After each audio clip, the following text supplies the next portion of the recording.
Today's guiding question: how did the Mughal Empire continue its expansion under Emperor Akbar? Source B: an account of the siege and reduction of Chittor by the Emperor Akbar in 1568. Abul Fazl was a court historian for the Mughal Emperor Akbar, and who wrote the royal biography of his reign, the Akbarnama, which was written in 1590 to 1595 CE. At a critical moment, a person came in view of Emperor Akbar. This person stood on the wall of the fort and was wearing jeweled armor. Immediately seizing a favorite fusil, which was a musket or long gun, Akbar instantly discharged it at this person.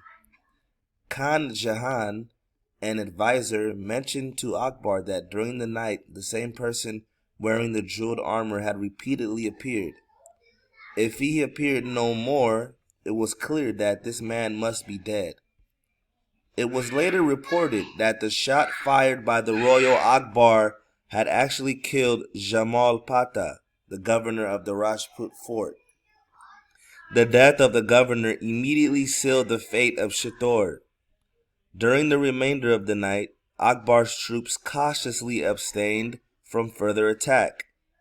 They waited in perfect readiness to enter the place at the first dawn of daylight.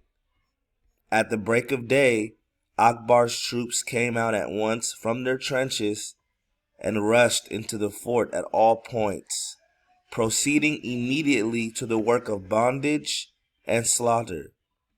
At the same time, the unfortunate Rajputs, having lost all order, were put to the sword, fighting until the very last man.